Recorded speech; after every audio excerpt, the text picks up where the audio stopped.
Kia ora, everyone. Welcome to this information centre session, or virtual open day, as we've been calling it.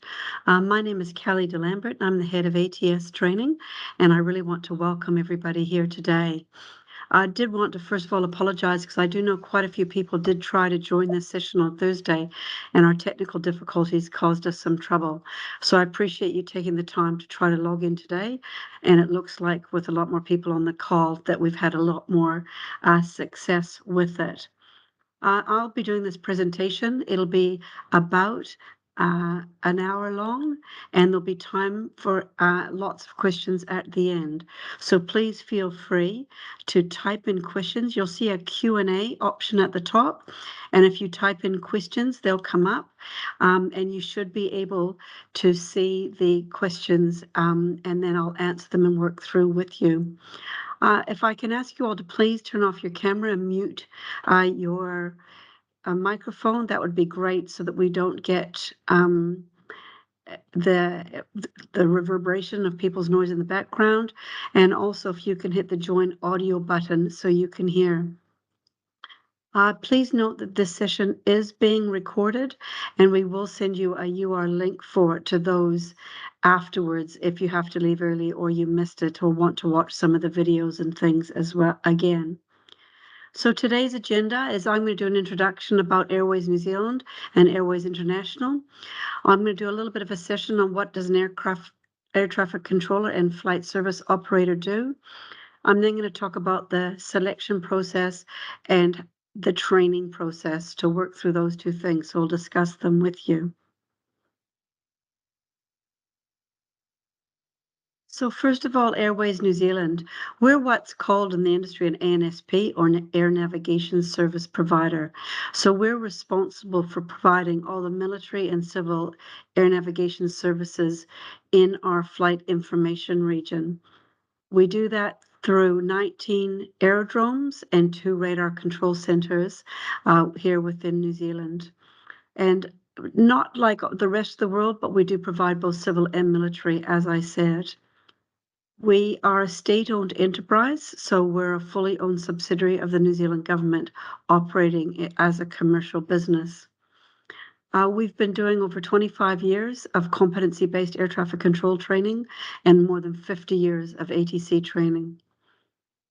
I'm just going to talk now a little bit about this. Next slide shows a diagram of our airspace. So the New Zealand Flight Information Region covers the entire country and surrounding coastline with both controlled and uncontrolled airspace. We have 2 FIRs, or those Flight Information Regions. One of them is the Auckland Oceanic Airspace that is controlled out of our Auckland Surveillance Centre, which covers close to 29 million square kilometres of the South Pacific Ocean and the Tasman Sea. So we go from 5 degrees south of the equator down to Antarctica, and responsible for aircraft flying between 24,000 and 46,000 feet in this sector. So, for example, a flight flying from Sydney to Los Angeles would fly over our flight information region and talk to our controllers in the oceanic sector, even if they're not landing in New Zealand. We also have a domestic FIR, which covers our entire country, surrounded coastline with both uncontrolled and controlled airspace. Within that flight information region of ours, there's also areas of uncontrolled airspace where light aircraft are not separated by controller, but can receive information and advice to ensure they conduct their flights. So we are training in our private training provider for both air traffic controllers that control those FIRs, and also for flight information officers who speak to pilots in uncontrolled airspace and provide them information. Airways International is a wholly owned subsidiary and the commercial arm of Airways Corporation of New Zealand. So where Airways Corporation of New Zealand looks after the New Zealand airspace, within Airways International, we do work for both New Zealand and lots of overseas customers. Within that, we provide ATC training, which is what I run and what I'm here to talk to you mostly about today. And that uses our AT simulation, total control sims, our AT selection, and also some of our other topics like airbooks and ACO, which I'll talk more about today. We also do other things like UTM or uncrewed traffic management, so drone management within controlled and uncontrolled airspace. We design all of the procedures for our airports for pilots to use for flying into and out of controlled and uncontrolled airports, both here within New Zealand and for many customers overseas. And we do a lot of aviation consultancy services as well. So Airways International is the commercial arm where we provide the training. Now I'm just going to talk about the role of an air traffic controller. Some of the public think that this is what we do. This isn't what we do. They're marshalers. So they stand and they will direct the aircraft once they've landed on the ground into their holding bay. Pilots think that we've got the cushy job, but we don't. As air traffic controllers, we can often have many, many pilots on our frequency, not just the one air traffic controller like the pilots do. Our children think it's a very well-paid career, which it is, but I think that our controllers are very, very talented. We've got a very smart workforce with lots of very highly skilled people looking after the safety of our skies and the safety of our traveling public, including probably most people who are on this call. Air traffic controllers have a saying that ATC was invented so pilots can have heroes. But what we actually do is a lot more than that. And I'm just going to show you a video with one of our senior controllers in Queenstown Airport talking about his job. A lot of people do ask me the question, do I need to be a rocket scientist? Do I need to be super smart at maths? You just got to be a well-rounded person that's got a good amount of common sense. We teach you how planes fly, how helicopters fly and the difference between them. We teach them about the weather, about navigation. What is the pilot actually thinking up there? What's he feeling? What's he going through when you hear in his voice that he's getting bumped around or a bit nervous? I did the training centre quite a number of years ago, and I still text and talk to the guys that are on my course. We all try and catch up and go out for a beer and stuff like that. Because we're all very similar in personality types, we actually get on really, really well, and we joke and laugh and have a great time. Once you get signed off from that, you then get posted to a particular unit. You work at that unit under the guidance of an instructor until the instructor is happy that you could do it solo, and then you get signed off and you get your ATC license. The achievement of getting sign off is quite a big thing. Hopefully sign someone off today, and the whole team is really excited about it. And that person will go home tonight and they will sleep very well, and it will dawn on them tomorrow that they're an air traffic controller, and it will be a massive and fantastic feeling for them.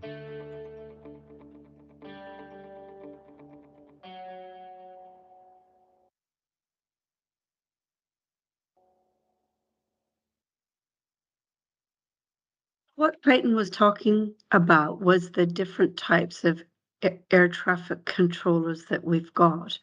And this slide, which is available on our website, depicts it really carefully. So we've got aerodrome controllers at both ends, so that if you're flying from Christchurch to Auckland, your pilot will speak to the aerodrome controllers in Christchurch as they're departing. And they look after the airspace within 20 miles around that aerodrome. As they're departing Christchurch, they talk to what we call an approach radar controller or a terminal controller. So we've got Auckland terminal, Christchurch terminal, Wellington terminal. Those controllers look after the immediate vicinity of the aerodrome in surveillance control. So the aerodrome can't see them anymore because of the visuals from the airport, but they can talk to them as approach radar controllers as they're departing and leaving the airport. So these are the busiest controllers really, because they're lining up all the traffic to land at busy aerodromes such as Auckland Airport. Once they leave that airspace, they then talk to an area radar controller, which looks after the upper airspace. So think of it maybe like speed zones around a big city. You've got your 50-kilometer speed zone, which is your area controllers. Then as you're leaving the city, you might have an 80-kilometer speed zone, which is your approach radar controllers. And then when you're on the open road, you're talking to the area controllers. And then the same repeats itself in reverse.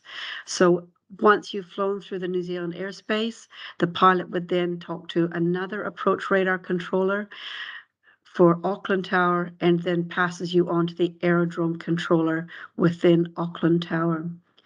Additional to this is the flight service roles for quieter airports. So we've got aerodrome flight information, which is at Parapara Umu and Milford, where we have a flight service that gives information to pilots, and such as weather, other traffic, information about the surface runway, those kinds of things, but can't tell them what to do. And then we've got an area flight service where pilots are flying through uncontrolled airspace, perhaps over the Southern Alps as they're flying from Christchurch to Hokitika, they might speak to a flight information service as they're flying through. So the different roles, as it says on the slide, handle the different stages of flight. And this is just a summary of that. So the aerodrome control towers are the vicinity of aerodrome. They're based in an aerodrome control tower, and they control traffic visually within the control zone. Some of our towers are multi-operators, so we'll have 2 or 3 or sometimes even 4 controllers on at one time.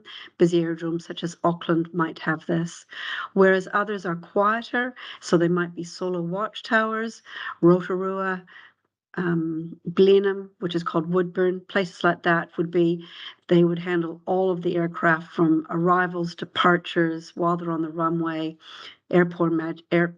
the apron management, etc. As I said, the area surveillance controllers work in the upper airspace sectors and keeping aircraft separate there. All air traffic controllers' responsibility is to separate aircraft, whether it's within the vicinity of an aerodrome or using a surveillance screen. Approach controllers, as I explained, they manage the sequencing traffic approaching and departing the aerodrome. And then we have the flight service operators, which provide key advice and information, but can't tell pilots what to do. These are the opportunities, and basically there's an established career path progressing from one to the other as you gain more experience. In the training academy, we train you on both aerodrome and surveillance, but most of our students will be sent to an aerodrome for their first rating.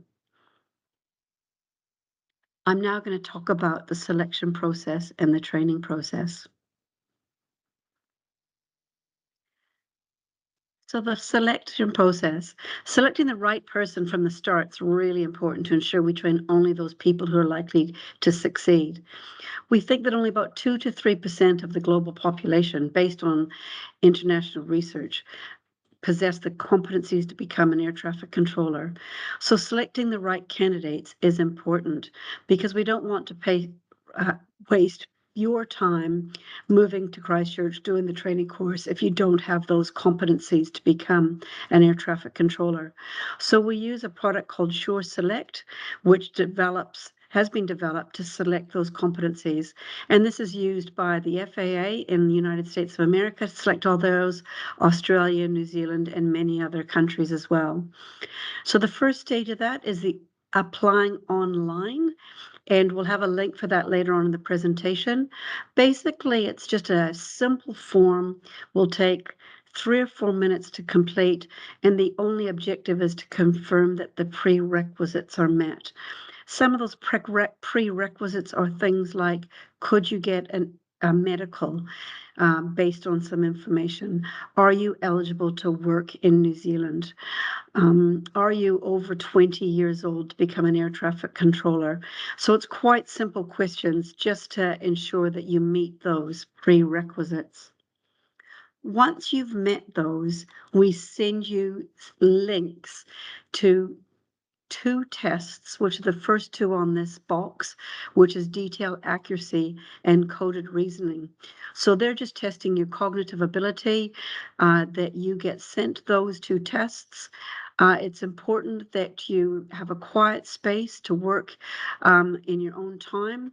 They will take maybe up to a maximum of an hour. They are timed tests, so you're not going to finish all of them. So part of you is going to have to decide whether you want to go fast and get more done or go slow and be more accurate. So that's part of the testing that what we do. If you achieve well in those 2 cognitive ability tests, we then send you a further 4 tests on ATC skills. And again, you'll need maybe an hour and a half to do these 4 tests, and you need to do them all. And they're a memory test, a relationship test, a multitasking test, understand your left and right, spatial awareness, some of those kinds of things. And then again, if you score well in those, so you're in the top sort of 40 or 50% of the population that can do those, we will send you a personality assessment, which is just as reported by you, so that we're looking for the attributes of an air traffic controller. So it's you report what type of personality you have, and it will then determine if you've got those skills to meet the air traffic controller.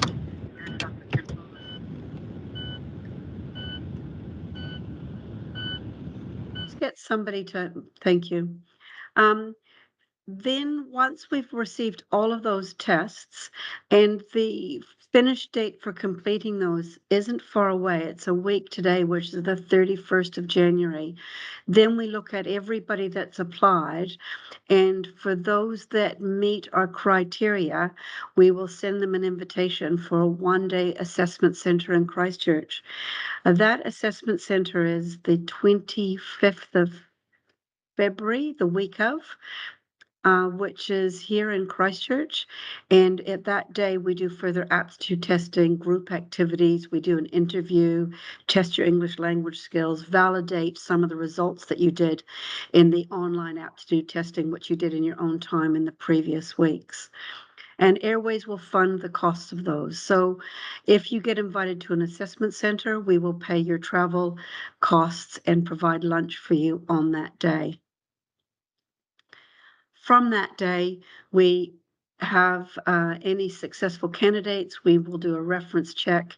We will check your criminal checks to make sure that you haven't had any criminal convictions that would prevent you from meeting the New Zealand CAA fit and proper person requirements, and to make sure you can meet the CAA medical requirements.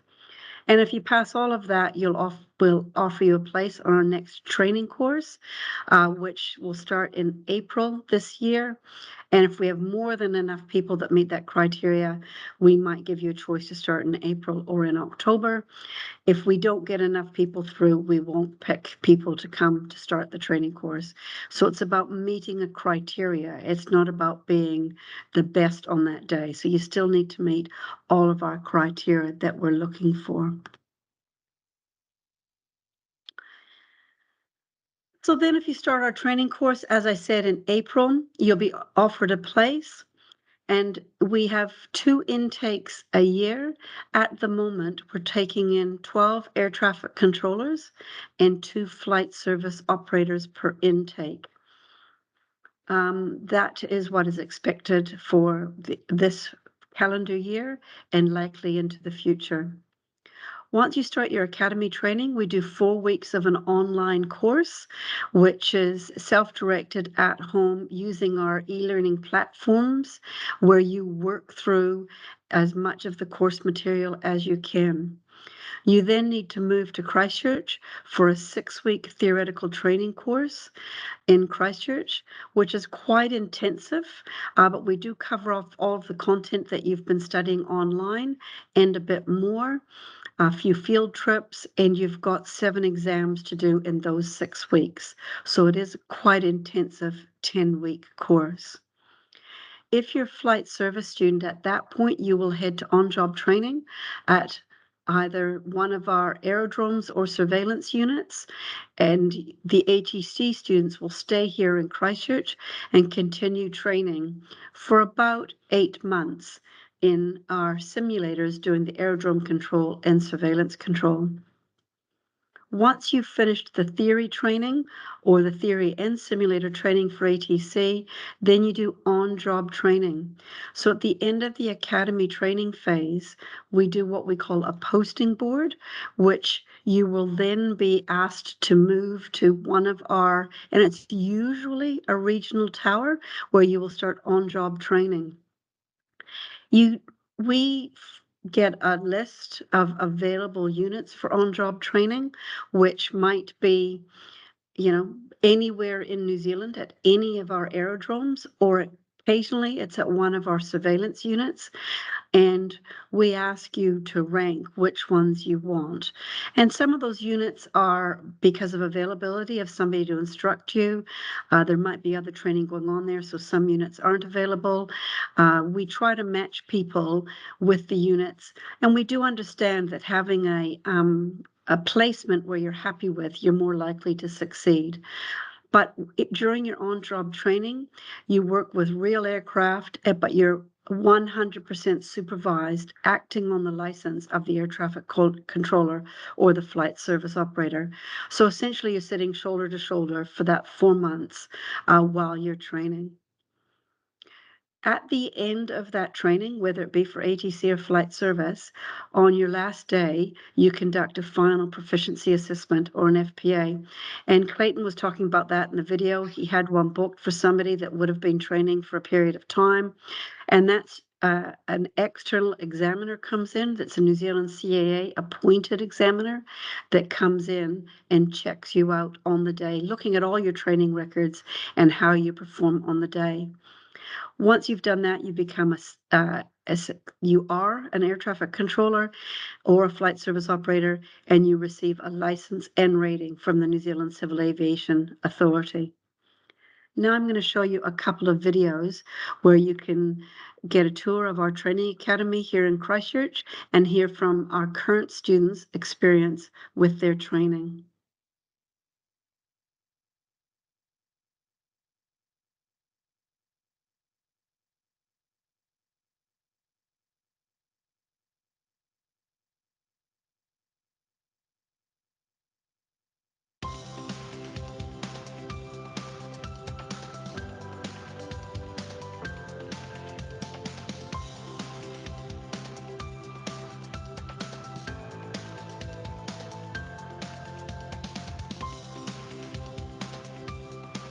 Hi there, I'm Alan Gilchrist, an instructor at the Training Centre with Airways.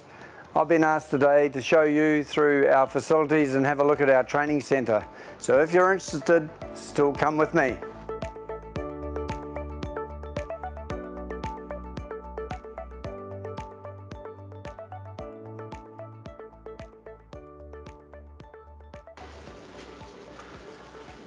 This is the main reception area for Airways in Christchurch.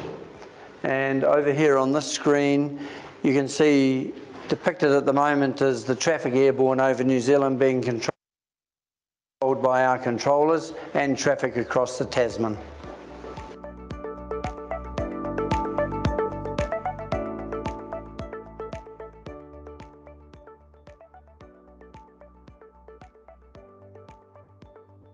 Okay, we'll go upstairs now to the Airways Training Centre, which is part of Airways International Limited.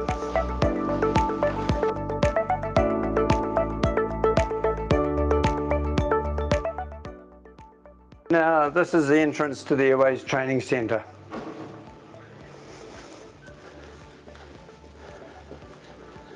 This is the administration area for the Airways Training Centre. The Airways Training Centre is where you're going to spend the first 8 months of your training if you're successful at the recruitment process.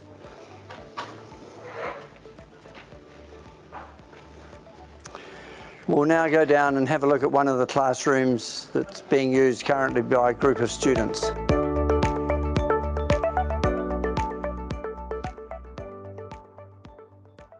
We have 5 classrooms in total, all set up the same way but of varying size, and they're all named after famous aviators, this one being Richard Pearce.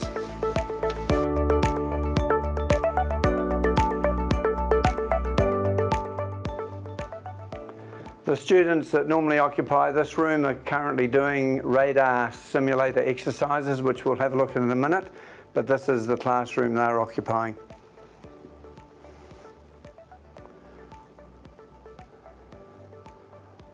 All classrooms are set up in a similar way. They have PCs, whiteboards, smart boards, and other facilities as required.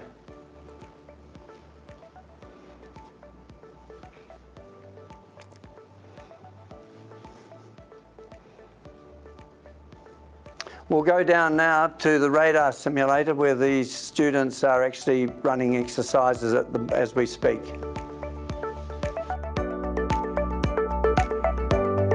This is the radar simulator we're about to go into. I'm not sure whether they're in the middle of an exercise or finished an exercise, but as we look in there on the right-hand side, the students there will be acting as simulator pilots for the exercise, and on the left-hand side of the room will be those that are practicing being radar controllers with their instructors.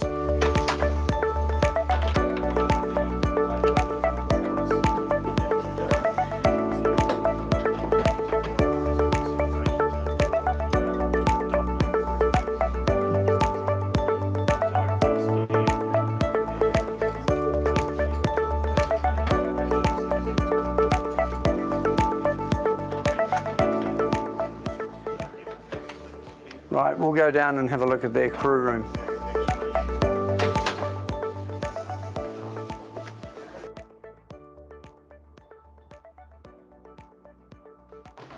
So this is the student crew room, facility that the students will come to first thing in the morning before their formal lessons or simulator runs start, and they can mix with their peers and discuss their experiences or concerns. They use it obviously at lunchtime, after formal lessons for the day, or they are welcome in here at the weekends.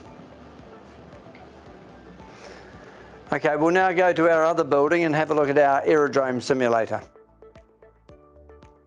Okay, well, welcome to the other building that Airways operates out of, and here we're about to have a look at our aerodrome simulator. We have 3 of these, but this one is running at the moment, and I'll just describe it before we go in. They're running an exercise and training staff potentially going to Queenstown. Come with me. In this room you have Airways staff that are driving the exercise. They're acting as simulator pilots for the exercise that's running, and you'll see in a moment it's simulating Queenstown.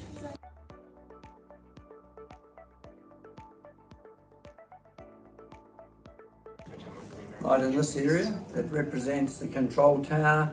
Looks very similar to the way the control tower is set up in Queenstown. And if you view the graphics, and those of you familiar with Queenstown will realise that's what it's simulating. New Zealand 645, 80 out parts, runway 05 clear to land. 05 clear to land, New Zealand 645.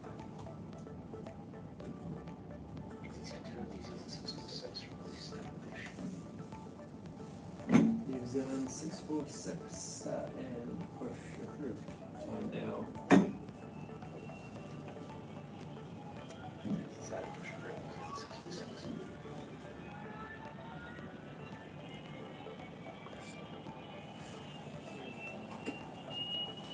Sierra Lima Alpha is ready line runway 14. Sierra Lima Alpha behind the landing, A320.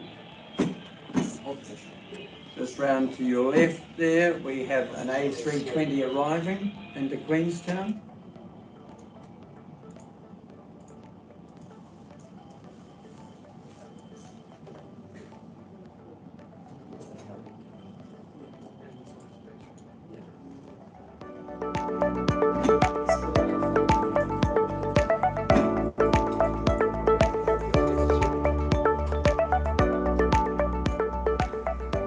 Right, so we've had a look at the aerodrome simulator. We now want to look at another aspect of the job, which is surveillance control. The big difference here is it's surveillance control. The controllers are sitting in a building looking at data screens which are displaying data from the aircraft, and making their controlled decisions and separation decisions by what they see on the screens. This involves aircraft transiting between aerodromes.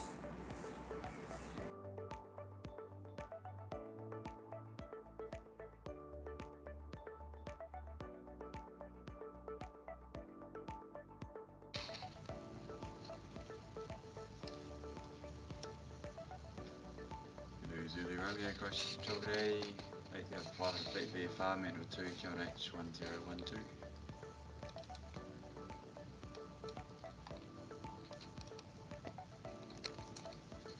New Zealand 466 Mike, cleared PP5 Alpha, arrival on 123 left. Right, so now you've seen our training facilities in Christchurch, understand more about the job, more about the career. If it holds some appeal to you, why don't you apply now?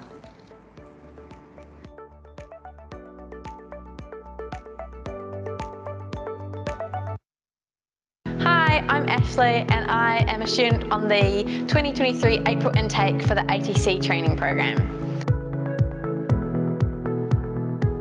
I found that I had an interest in aviation in my final year of high school and wanted to look at more career pathways than just being a pilot or working at an airport, and thought about what potential career pathways there might be.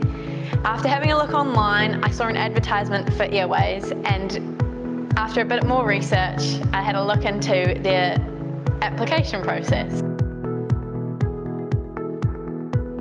The application process was super simple. All I had to do was fill in a couple of personal details for them to send me through an email, which had some testing on it.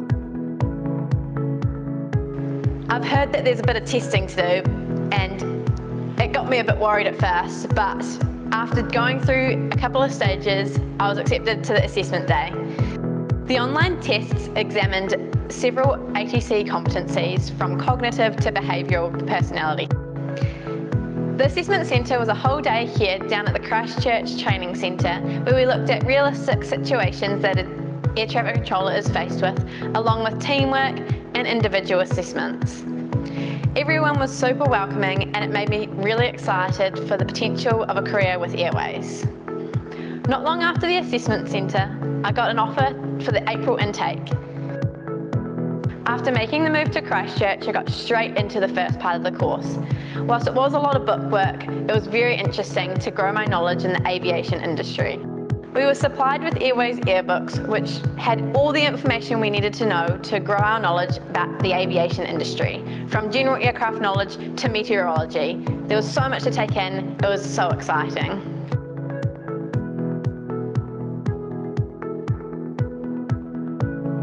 All the instructors at the training centre were so knowledgeable, and we found this more and more evident as we moved into the simulations. Being immersed in hands-on practical training with the sims meant that we were always learning about what we would be doing in the real-life situation. The technology at the training centre is so advanced, it feels like I'm sitting in a real control tower talking to real pilots. I really enjoy getting to clear aircraft to take off and seeing all the different aspects of what I've learnt coming into practice. It's really good having a supportive environment with my classmates where we all learn something new each day. We can discuss what's happened, what mistakes we've made, and make it better next time.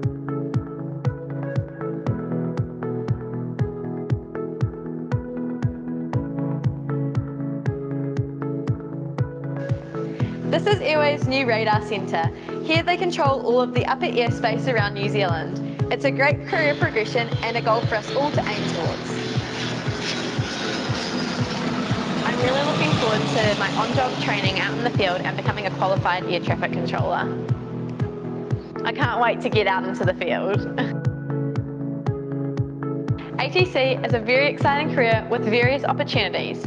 If you're interested, go and have a look online and apply now.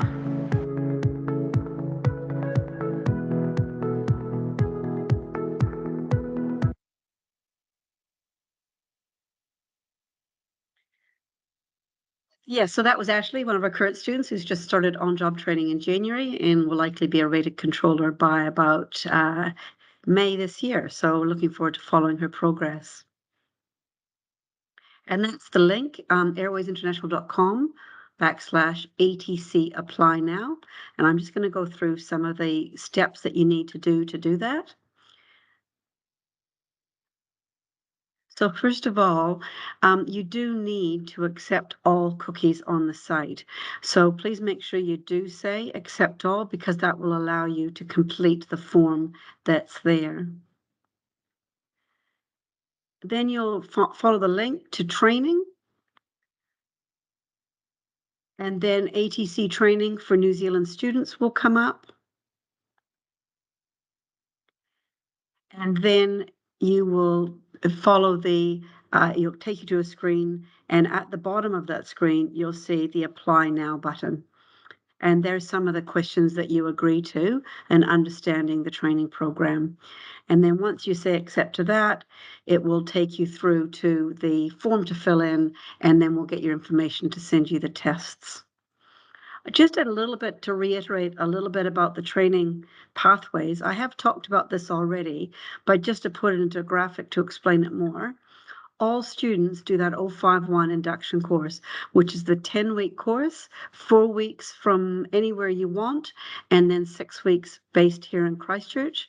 And that course will start in mid-April.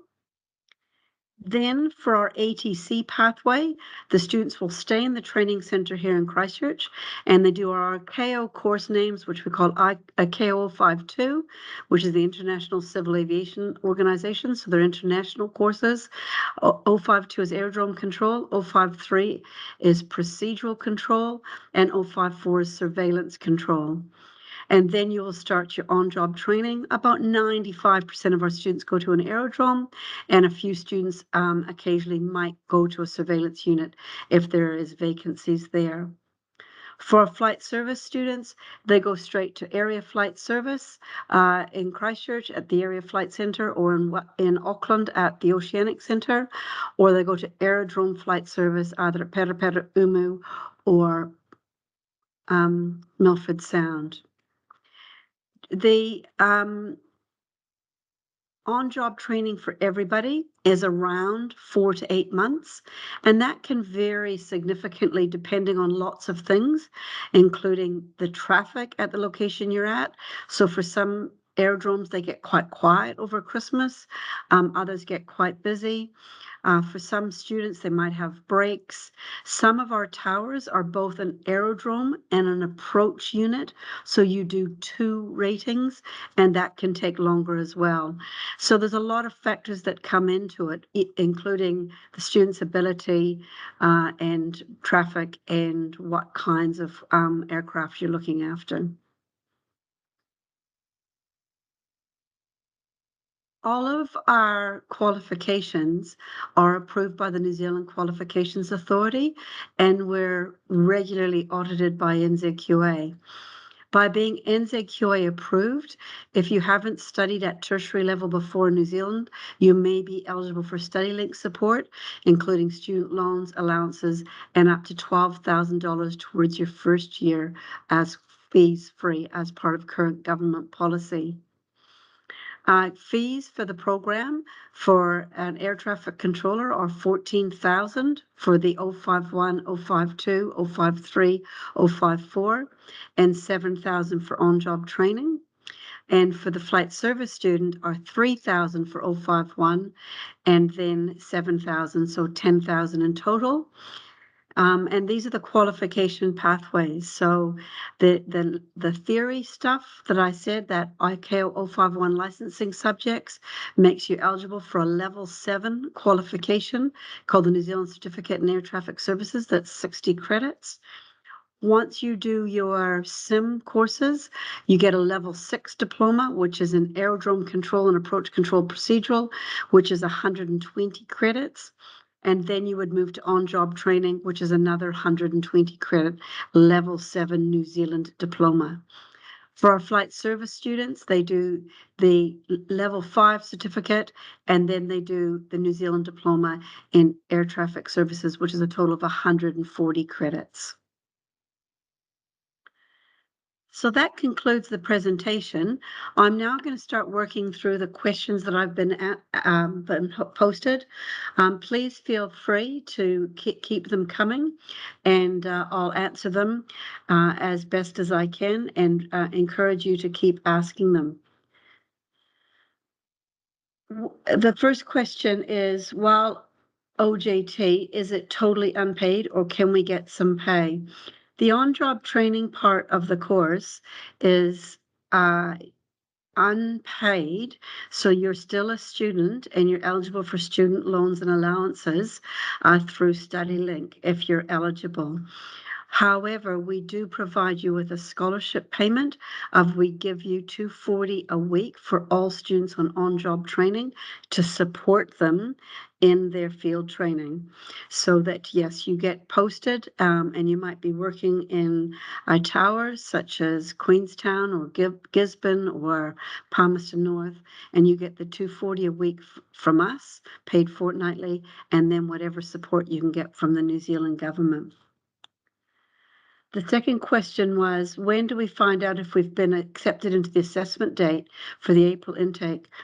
Our applications close. The last day for testing is 31 January. So I encourage you to get your applications in now so that we can send you those test links, and you need to get them in as soon as possible, and that everybody will be notified by the 2nd of January if you've made the assessment day. So that will be, sorry, the 2nd of February. So close on the Wednesday, and we'll let everybody know by the Friday. The next question was the minimum requirements of level 2 NCA pass. Would after school education, such as my 2 diplomas at NCA level 6 or 7, that must be NZQA, not NCA. NCA is the school qualifications, at level 6 or 7, or work experience override that. The entry criteria of school qualifications is based for students under 20. So if you're over 20, like every tertiary institution in New Zealand, you don't need to have those qualifications. And of course, your qualifications at level 6 and 7 and work experience will override that. So the only time we look at your NCA results, your school qualifications, is if you're under 20 and you're applying for flight service.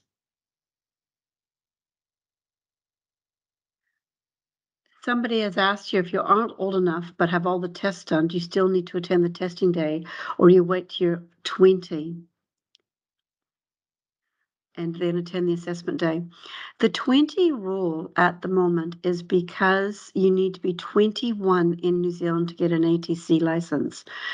So that if you do your sums from April and you add, you'll finish in the training center at Christmas, and then do 4 to 5 months of on-job training, you're looking at not needing to be 21 by May 2025.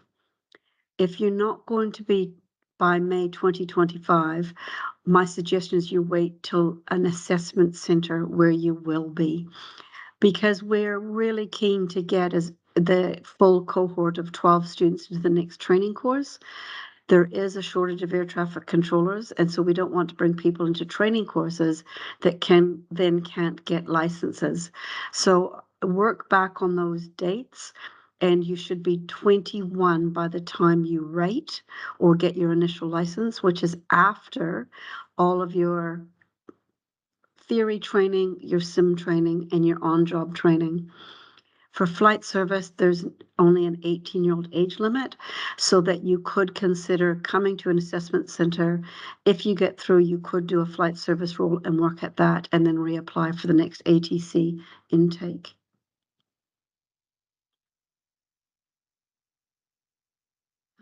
Just working through my questions. Sorry, quite a few are coming in, so I'm just working through them. That one I've done. Would having completed PPL exams help in any way? So PPL is the private pilot license exams. It will certainly help your learning. That private pilot license, a lot of our subjects are in common, particularly meteorology, navigation, some of those ones, but there'll be stuff that's quite different, such as operations, air law, etc. We don't do any cross credits or crediting of PPL questions because it's too hard in a competency-based system where essentially you have to get 100%. And so we would have to map everybody's individual questions and your aspect exams, randomly select them, and we won't know which ones you've got. So we don't give credit for it. You're still required to undertake our full exams. But for some of the subjects, you will find the learning a bit more straightforward than somebody who has only experiences flying in an aircraft, not having flown one.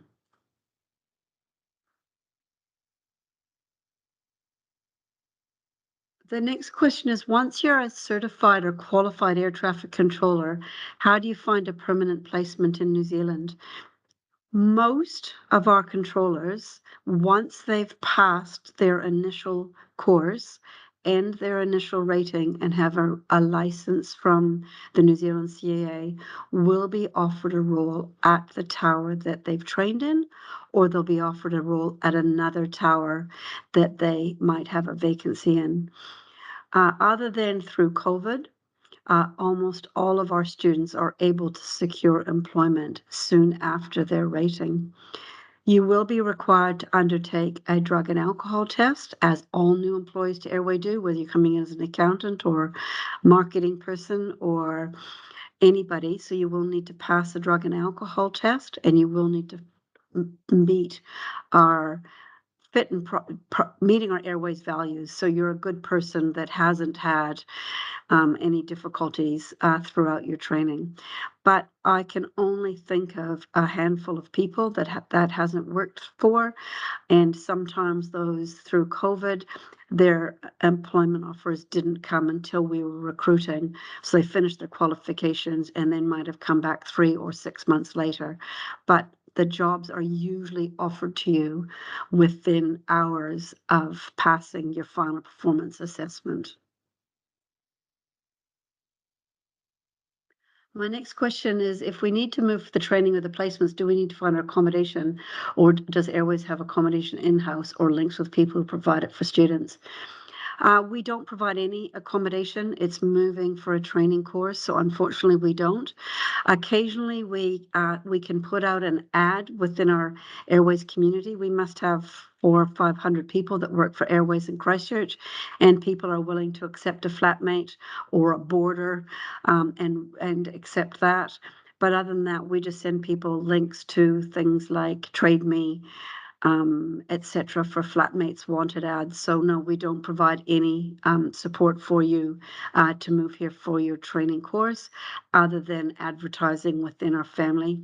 We've also got some homestay families here. I think about the going rate in Christchurch is about $340 a week, including 3 meals a day. So that is sort of the going rate, and we can link you up with that.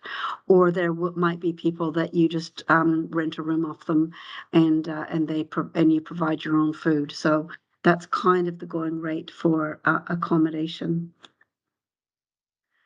The next question is being an ATC really stressful? I mean, I think I've got an air traffic controller who's joined the call that could probably answer that better than me. I think it's a little bit of a fallacy, and it's been invented through movies like Pushing Tin. I believe in our training, we give you the really good skills to be able to separate aircraft. That's what the job is. And technology is assisting with that, with lots of tools to be able to do it. I do see Richard has just joined, who is an air traffic controller. So Richard, you might be better at answering that than I can. Yeah, I'll keep it brief. It has its moments, but generally speaking, the people who apply for and succeed in the job are the sort of people who don't really get stressed per se. most of the time, the job's just fun. It's a really fulfilling career. It's fun to do. And yep, like most other jobs, it certainly has its moments of stress, but then things move on and you carry on having a happy day. That's about it. Thank you, Richard. And I agree with him. I don't believe there are, many people that would find it stressful. I think that the tools you've got, the skills that you develop, the teams you work in will all support you and to ensure that it's not a stressful job. And the testing will help ensure that you're not the kind of personality that gets highly strung, if that's the words that I can use, or if you get stressed easy, but that's part of our selection process. The next question was, are student loans available to do the training? Yes. Again, I can't comment on eligibility, but for New Zealand citizens, I believe permanent residents might have a stand down period if you're a recent arrival, that there is a time, but definitely for New Zealand students, everything is NZQA approved and StudyLink approved, and almost all of our students would put their student fees and their loans and on a student loan, and it's eligible for fees free if you haven't studied yet in New Zealand. When is the next assessment day after February? I think it's August. Late August, but I can confirm that if you want to. Our next campaign will open in about a month, and it will run through till the end of July, and then we open the assessment days in August for a course start date in October. When should we have our StudyLink applications in by? If you're offered a place on a course, you can do it straight away.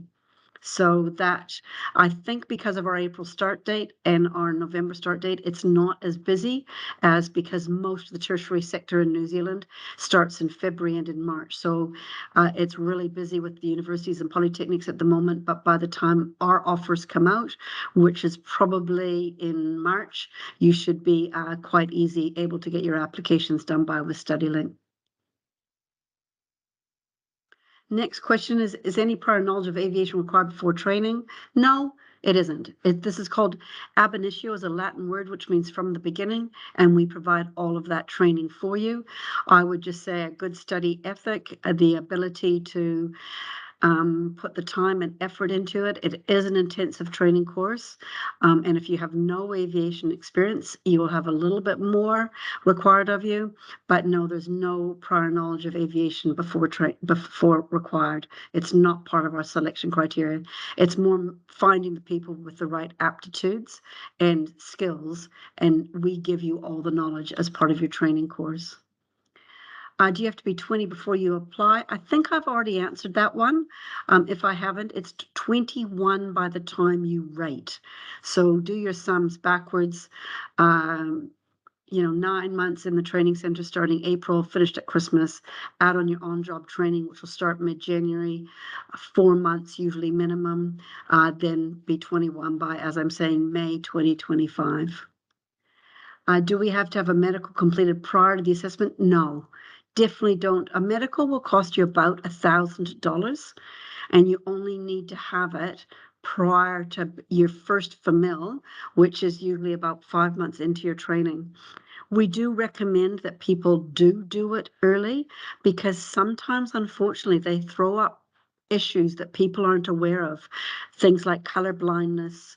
There are some things that the CAA doesn't like, head injuries perhaps, some mental health issues, that it might take you a while to get your medical, and you wouldn't want to quit whatever you're doing now, job or study, move to Christchurch, and then find out you can't get a clear medical.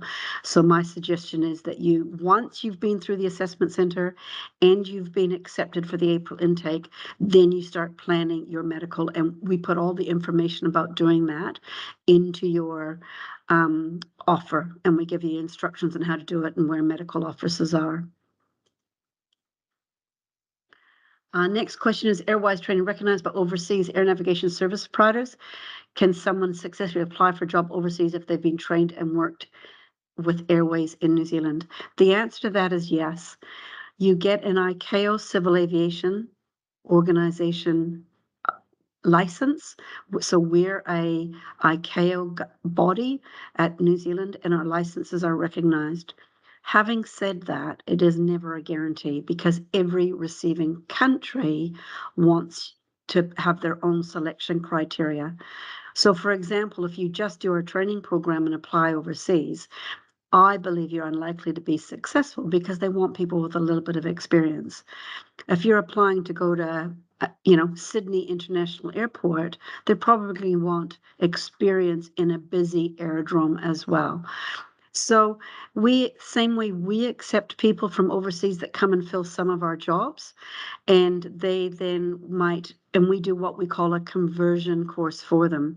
So we will convert their overseas ICAO license to a New Zealand license by doing a NZCAA approved conversion course. So on one hand, it is internationally recognized, but I believe you'll need to have some work experience to be able to move with it. And many of our Airways people have moved overseas, including the team that works for me, have worked in Europe, worked in the Middle East, worked in Southeast Asia. And there is a worldwide shortage, so people will continue to travel overseas, earn the big bucks, get the life experience, and then move back to New Zealand. Next question, are all the moving costs for OJT at the students expects? Can't quite recall if it was mentioned. So your moving costs to come to Christchurch are your costs. You move here. We then have a limit we pay for your cost to come for the assessment centre. We pay for your cost to do a FAMIL week, where you go and spend a week in a tower in your break between your 052 airdrome course and your 053 course.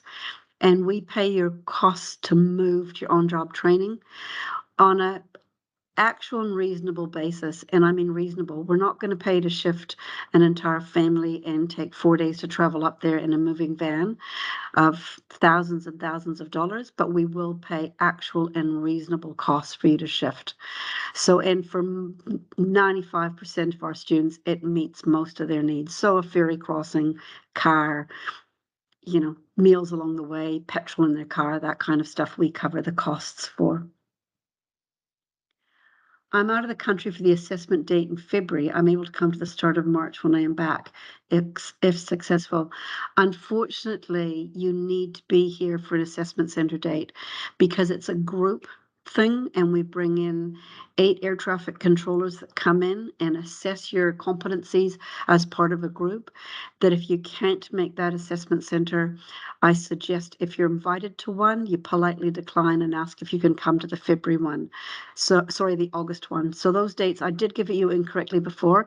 It's February 26th is the Monday. So it's that week, 26, 27, 28, 29. It's leap year this year. And then 1 February is those assessments. 1 March is those assessment centre dates. So it's the last week in February, but you do need to attend one of those. How long have you been with Airways? I started here in 2011. So I'm not an air traffic controller. I come from an education background, and I've been here for 11 years, coming up 12 in June. I do the duties of technical coordinator at Airways, and the ATC at Airways are different in nature. Do the duties of a tech coordinator and ATC are different in nature? I might get Richard to answer that. I believe the tech coordinators are roles that we've got where people look after the equipment, either on the airfield or in the surveillance center. So, Richard, can you answer that question for me? It says, do the duties of technical coordinator at Airways and the ATC at Airways are different in nature? Incredibly different. There is pretty much zero commonality between them other than an understanding of the systems that go into making air traffic control work. Tech coordinator is overseeing all the equipment and coordinating releases of equipment, repairing things, etc. So other than being in the same building, they're not related to air traffic control at all. Okay. Thank you. Somebody's asked, is the training continues over the 8 months or the breaks in between? We have a 2-week break. Sorry, for the April intake, we have a 2-week break after 052 and before 053, and we have a 1-week break after 053. So you do 10 weeks plus 9 weeks, and then you have a 2-week break, of which one of those weeks you will go to a regional tower to spend a week on position. And that's what you need your medical for. Then you come back and you do 11 weeks of procedural control, and you have a 1-week break, and then you do 5 weeks at radar, finishing basically Christmas Eve or whatever that Thursday is just before Christmas. If you do the November intake, you just do the 10 weeks of 051, then you have the Christmas break off, and then you go on to 052 and 053 again with the same 2-week break and 1-week break. The maximum break we give you over Christmas and between your 05, your end of your training course and on-job training is 3 weeks, because then you maintain your student allowances. So as soon as you have longer than 3 weeks, your allowance gets cut off for that period. Next question is, could you explain marking criteria for the subjects we'll be tested on? Yes, it's our examinations. So we have written exams in each of the 051 theory subjects, and then we have 2 or 3 exams in each of the practical sim subjects. So for example, in procedural control, you'll have a progress test 1, which is like a gate point. Then you have progress test 2, and it's another gate point, and then you have a final exam that will cover everything. Each of those exams has got a 90% pass rate, and we KDR you, which is a knowledge deficiency report. So we will work with you, usually as an oral, to make sure you understand 100% of it. In our theory courses, all of them are 80% pass rate with those same KDR process, except for our law subject and our op subject, which again are 90%. So that's what I meant by being quite intense. You do have a lot to learn in a short space of time, and it is competency based, so you need to get to 100%. Nobody wants a controller that knows 95% of the separations. They have to know 100. So that's the theory stuff. And then you do practical checks in the sim. So we do checks at the 30% mark, which we call a level 1 check, where you're still allowed to make mistakes, be supported, but we want to make sure that you're, talking correctly on the radio, understand what you're doing. We do another check we call level 2, and this is in each of the courses at about 60% of the way through. Again, you can be supported, prompted, pointed things out on your sim. And then we find the last check is an FPA, or final performance assessment, which is an independent assessor comes in and looks at you and signs you off as competent. For all of your exams, you only get 1 reset. So we won't put you up for a final performance assessment unless we're very confident that you're going to get through. We never send somebody with our fingers and legs crossed, hoping they're going to pass. We do sufficient remedial training, working with you till we get to the point where we think you're going to be successful. And those checks match what's in the field. So when you're doing aerodrome control, perhaps at Ohakia Tower, you would have a level 1 check, a level 2 check, an FPA, and you'd have a few theory exams along the way, making sure you understand it. So it's exactly the same. It's marking criteria. Can I select between ATC and flight service? Absolutely, you can apply for both. And when you come through the assessment center, then if you get offered a place on the next course, if we offer you an ATC place, you think I'd rather be a flight service operator, at that point you would, and then we would go to another person and offer them an ATC place on that course. So yes, you have full choice on which one you want. It's Airways International training here in New Zealand, recognized transport to overseas. Erna, could someone get a job overseas? I think I've answered that. So yes, you can, usually based on experience and up to the receiving country. As an example, though, the FAA does not subscribe to the ICAO standards, so they might be a bit harder if you want to go to United States to work, but most other, I think there's 180 contributing countries. Some countries are, they've got a real push for nationalization. They'll only employ locals. others are almost all expat controllers that are from everywhere around the world. And it's no different with controllers coming to New Zealand that we sometimes recruit from overseas. Somebody said, thanks for hosting the meeting. You're welcome. Any tips and advice on how to ace the tests? Where can we get practice runs to familiar ourselves? Yeah, I can't give you any tips and tricks. It is truly, it's not your knowledge. You can't study for it. It's just your capability of being able to study those, it's being able to achieve those tests. There's no tips and tricks. Be honest, be yourself, be relaxed, be in a quiet space, give yourself time. Don't get stressed out. Just be yourself and test it the best you can. We want you to be successful in this training, and we want you to have a career as an air traffic controller, wherever that might be. So please just be yourself and do your best. And you also have to understand that if you're not successful, it's not because you're not smart enough. It's not, it's just because you don't have those 3% of the population skills that can be an air traffic controller. The second part of that question was, what are the typical hours in regional towers for new controllers?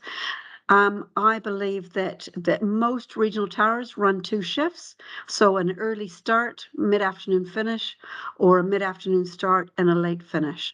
So most people will be working on a 4 days on, 2 days off roster, and working on a rotating roster. So you can predict your shifts well into the future, and then with leave and that played into it. So a typical shift is, as I say, you might start at 6, finish at 1 o'clock in the afternoon. The next shifts might start at 12 and finish at 7 at night, that kind of thing. So most of them do. Some towers operate different stuff. If there's a late night flight, I think some of our towers have a late international flight flying in, or they need to be around to support if they can't land in Queenstown, for example. Invercargill might run later shifts. So each tower is slightly different. And then obviously our radar centers operate 24/7. And they get paid more in the radar centers because of that, because you're doing different shifts and working through the night.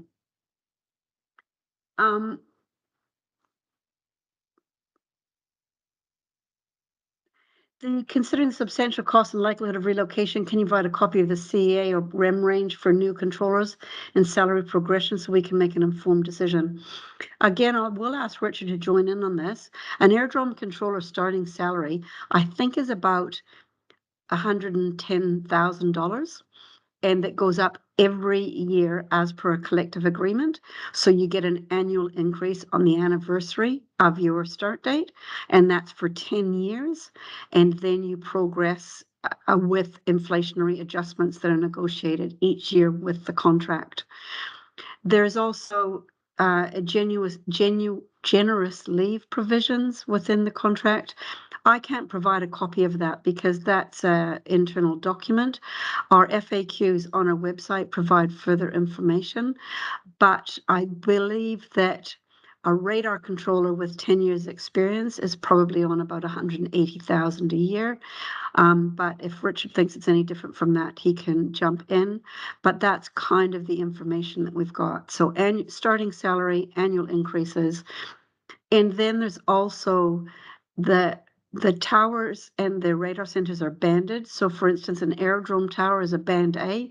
If you apply for a move to the area control center, it's usually after 3 years you're allowed to bid for a move, or you might want to go to an international tower. There's salary increases based on the band of those jobs as well. So it depends on the individual, depends on how long they've been there, and it depends on the collective agreement and what's negotiated each 3 years of what the increases are per year. And it's usually, it's usually in line with inflation. So most increases that are negotiated are in line with inflation when the collective is negotiated every 3 years. A list of towers new controllers typically work at when we start. How long does it normally take for new controllers to have the option to transfer? The list of towers typically is most of the regional centres in New Zealand. So working from south to north, Invercargill, Dunedin, Woodburn. Very seldom Nelson, because they most people have stayed there for a long time, so we haven't posted somebody there for training for a long time. Ahakia, Palmerston North, Gisborne, Napier, New Plymouth, Hamilton, Tauranga, Rotorua would be the most towers that people get provided to. And when you get that employment offer and you join the collective, which again, I would say 100% of our controllers do, they have a stand down period of 3 years before you can bid to go to the radar center or to an international tower. Sometimes vacancies come up and they'll waive that. So if they have a vacancy, for instance, at Rotorua Tower, and nobody is on the bid list to move there, you might be able to reduce your 3 years, but typically they ask you to stay for 3 years. Have I missed anything there, Richard? No, I don't think so, Kelly. I'm just fact checking the numbers on pay for you. I'll be back with you in a moment.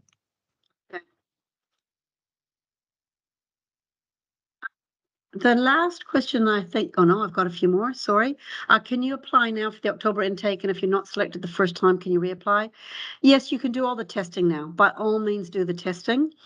I just would ask you that if you are successful and we offer you a place at the next assessment centre, politely decline, because we'd rather have we invite 30 people to that assessment centre, and we'd rather maximize our opportunities to get people into the intake that starts in April. So yes, you can definitely do the testing now, find out how good you are. If you aren't selected to come to an assessment centre, it's a 12-month stand down before you do the next one. Richard, updates. Yeah, I've got the April 2022, so it hasn't changed a huge amount since then. So starting pay in a domestic tower is going to be in the mid 80,000s, and a 10-year radar controller, depending on how far into the radar center you've gone, but after 10 years, you'd expect to be probably an en route controller. And that is 123 plus, probably getting up around 150,000 after 10 years in a radar job. And there is lots out. Yeah. It caps out at the very top of the pay scale. The base is 153,000 plus probably another 20% to make up for penal rates. So yeah, the very end of the salary scale is about 180,000. So the difference between what Richard said of that 80 starting salary is there is a lot of allowances and shift allowances and stuff, that the base salary is usually higher because you get tax-free allowances on top of your base. Correct? You get an allowance in lieu of penal rates, which I'd already factored into the mid-80s. Depending on the tower you're at and what sort of hours you're having to work. Obviously, the more outside of normal working hours you work, then the more you get paid for the privilege. The next question is hard for me to answer. With rapidly evolving technology, how secure are ATC rules? I don't know the answer to that. I mean, I think it's a crystal ball. I mean, I think there's always going to be a role for an air traffic controller, whether they're doing the same as what they're doing now, whether they're more monitoring, but I don't know. At the moment, the role is pretty much the same as it's been for a long time, just with better tools to operate within. But, you know, it's like pilots. When are we going to have, people confident enough to get into pilotless aircraft? So yeah, I don't know the answer to that. How secure? At the moment, they're very secure. But who knows what the future might hold. So unfortunately, I can't answer that. I think the role might change, but how different it is. As an example, in a lot of places, they're doing remote aerodrome control.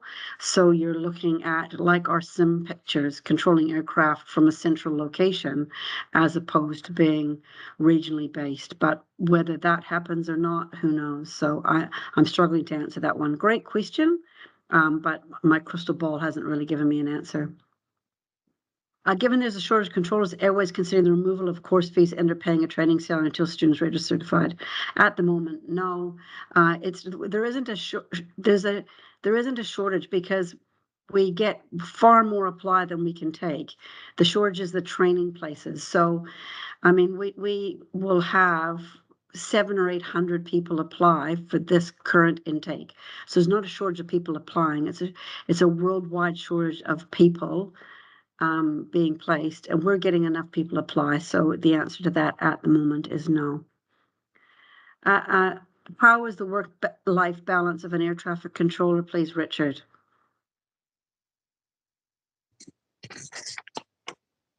When your work-life balance is great. I always enjoyed shift work except for night shifts. And even when I was young, night shifts were all right. It's only when you get old and crusty that night shifts aren't fun. Yeah, if you've got a young family, shift work is just a great thing because it gives you the ability to go and do all those things that a normal 9 to 5 can't, going on school camps, going and seeing performances and things like that. And it gives you opportunity if you've got things to do, then like you can go and do things in the morning on Monday before you go to work starting at 2 o'clock in the afternoon. So work life works well, especially with young families, other than the fact that your partner has to do things that you would normally do if you were home, like putting the kids to bed. So that's a good thing too, depending on how you roll. I think too, the work-life balance, there's a lot of controllers at Airways that have got significant interests outside of work. We've got Olympians, we've got people that have got farms or, hobby farms and stuff like that. So the work-life balance is quite good for that too. The next question, again, I'm going to struggle to answer. It's how serious is the medical requirements? And as an example, for Crohn's disease, we actually can't answer that. We don't issue the medical. It's a New Zealand CAA requirement. It's called a Class 3 medical.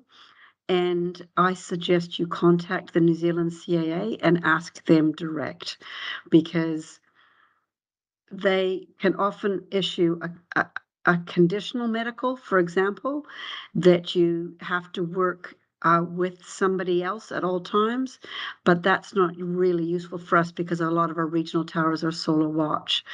Sometimes people get a medical and then it gets pulled, that if they're in a tower that they won't be able to evacuate safely because they're on crutches or they've had their eyesight lasered. There's all kinds of things like that. So the medical isn't ours to give or make decisions on. We're just the receiver of it, as you as a student or Airways as an employer. So yeah, I suggest you contact them direct. And it's the same for anybody else that's got conditions that, if you've had ADHD, if you've had a head injury, they're the ones to ask about would they issue a medical. And I suggest if you've got any questions, you do it before you sign up and come and join the courses. Lots of great questions, you guys. If I fail to join April intake, can I apply October? It's a 12-month stand down from when you did the test. So if you don't get asked to come, then we ask you to redo your SureSelect tests within 12 months. Can you advise realistic pay bands for various years of experience and levels of ATC positions? I think Richard's covered that off, and our FAQs have got an actual answer of what the average salary for first-year ATCs and regional towers was paid, and it does include some of the shift allowances and travel allowances and things like that you get. So realistic bands, yeah. As I said, I think it is a bit higher than what Richard said, based on what people are doing, but it's going to be different for everybody if they work more on-call shifts and stuff like that. Someone's asked, I think the same question. Okay. I'm out of the country July, September. It's possible to complete testing for the April intake and if successful in Christchurch testing, have my spot transferred to the October intake.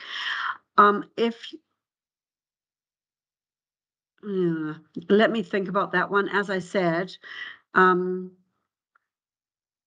yeah, can you please email me direct, the person who's asked that, if you're not here for the assessment center in April for the October intake, and we just might need to think about that. As I said, we're trying to get 30 people into the assessment center that are eligible so we can get 12 to start our training course. So yeah, I'm not too sure if we want to take people in that won't be available to start in the April intake. So can you email me that, please, to trainingadmin@airways.co.nz, and I'll need to think about that one. Is selection test similar to the ADAPT test pilots do? No, quite different. Quite different. These are air traffic control, separating aircraft. How many days a week does training consist of? Is it always Monday to Friday? Yes, training in the academy for 051, 052, 053, 054 is all Monday to Friday. Generally business hours. We usually start about 9, finish 4 or 5. Sometimes we might do shift work between 7 and 7 if we've got lots of students in the training center and we need the sims, but it's always Monday to Friday. And then you will have some study time on your own and often on weekends, because we usually put our exams in on Monday morning. On-job training might be different depending on the availability of your instructors. So you will often work and be rostered on like the same shifts as your instructor to maximize your training experience. So for instance, you might get a lot of general aviation flying in Tauranga with parachutes and gyroscopes. You might do that on Saturdays and Sundays to be able to experience that training. If you're only ever Monday to Friday, you might not. So your on-job training will be similar shift work to your instructor. Oh, I'm not ticking these. How many people are accepted per intake to start training in Christchurch?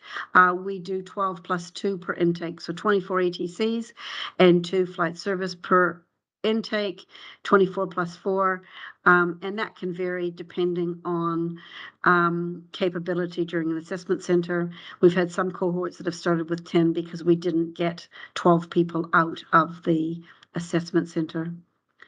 Any issues with older people going through the program? Is it really interesting to start an ATC crew from 40 years old? We have no issues. We're a training provider through the Equal Education Act. We can never discriminate on age. The only thing that I would say is sometimes older people struggle to get back into the quantity of study that's required. And that's often the case with people. Interestingly, we looked up today for the FAA in the States, it's a maximum of 31 because they find that they don't have as much success with older people. But we're a training program. People can train at any age and you're welcome to apply. We cannot discriminate in New Zealand. If you don't meet some of the tertiary NCA requirements but have done a highest PPL and CPLs, could that count? Yes, of course. That's in the criteria that's published. Permanent residency will come at the end of February. I will get before the course starts in April. Can I apply now? Yes, you can apply now as long as you are eligible to work in New Zealand by the time the course starts. You'll be fine. Because then otherwise you're paying international student fees that are through the roof. The starting salary, we've talked about that one. If someone did not go through the October 2020, if someone did not go testing, can they apply for the, I don't quite understand the question. If someone did not go through the October testing, can they apply for this coming intake, or they have to wait? If you did go through the October 2023 testing and were successful, then you do need to wait a year. If you did not go through it, by all means, apply now.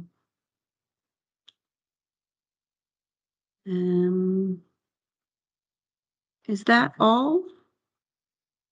Has anybody not had a question answered that I will also take the time to say that if you go to our website and just search FAQs, there's a whole lot of previous questions that have been answered there as well. Things end with this one: student loans and allowances, starting salaries, shift work, that kind of thing as well. One last question. If you turn 20 in May 2025. No, you wouldn't be. Unfortunately, you would be eligible for the April intake for flight service, but not air traffic control, because you wouldn't be 21 until 2026. So you wouldn't be eligible for a license. So you can apply for flight service, but not for air traffic control. We are working on that and trying to see if we can get an exemption, but it's a New Zealand Civil Aviation Authority decision about lowering the intake age.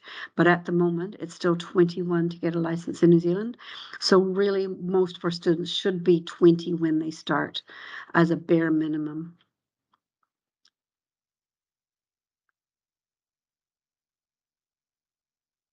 The next one, do ATCs do much overtime? Are they volunteer? I don't know. There is callbacks. I don't know the answer to that. I'm the training provider. That's a career one. I suggest that you work with our people team, or this is a training course. This isn't an employment fair, so I can only tell you about the training. We're a separate entity to ACNZ. Richard's here. I don't know if it's voluntary. I'm assuming it is because, and I don't know what penal rates are. I don't know what callback rates are, shift extensions. I can't answer any of that. I'm apologizing for that. This is a training open day about doing the training for the course, and there's a lot to get through about being accepted and getting into it, but it is a very strong collective agreement, and I'm sure that most of those things are covered by our collective.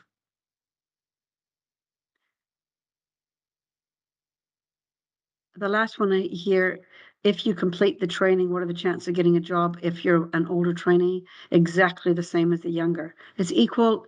New Zealand has got very strong human rights laws, and they cannot discriminate based on age. So other countries you can. The only way we can discriminate is the age to get in, which is a law from the New Zealand Civil Aviation Authority. You need to be 21, as I said, to get a license, or 18. It's the same as PPLs. I think you need to be 16. But if you get through the training and you're successful, your chances of getting a job are no different from anybody else on your cohort. And we do have students that are currently in the training and have recently gone through are in their 40s.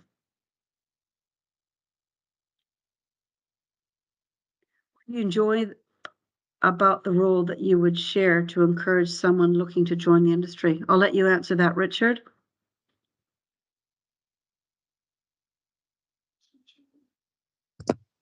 The thing I've always enjoyed most about air traffic control, other than the fact that when I'm sitting in front of the radar screen or in my tower, I'm the boss, is the fact that is the teamwork. It makes the job of air traffic control just really enjoyable. I mean, every day is a challenge, which is fantastic. No day is ever the same. And the team that you work with, even in the domestic towers where the staff numbers are much lower, it is a great environment to work in. Working in a tower, you've got a fantastic view. You get to see the world go by, and as well as doing a challenging job. And in the radar centre, you're certainly part of a large team, and it's a fantastic working environment most of the time. I think Clayton touched on that in the video as well when he was talking about the teamwork, working together. And in the training center, it's the same. The cohorts go through, because it's not competitive, because it's competency based, we want everybody to be successful and cross the finish line together. And I must say that in the last 8 years, we've only had 1 failure in on-job training, and we've only had 4 failures in the training academy. So we work very hard. Once you're in, we work really hard to make sure you're successful and that the investment you've made ensures a successful transition to a career with air traffic control. But as Richard said, the camaraderie, the friendships, the lifelong friends that people have made is something that people take with them right through. And I think that's about it. It's gone half an hour longer, some amazing questions. We've lost a few people along the way. I think people didn't stay for all of them. After the session, we will send you a link to the presentation if you want to watch it again. And truly, if anybody's got any further questions that weren't answered here, we do have an email address which is trainingadmin, one word, at airways.co.nz, and you're welcome to send any of your questions through to that, and between us all, we'll answer them. I do encourage you to log in as soon as practically possible and to apply now if you're interested in joining, because as I said, that it closes. The last tests will be looking at results on the 31st, and you don't want to leave it too much later so that we can get those tests sent to you and you can get them completed at a time that suits you. So thank you, everyone. If there's anything else that comes up, please feel free to get in touch, and I look forward to seeing some of you here on Assessment Day. Thank you.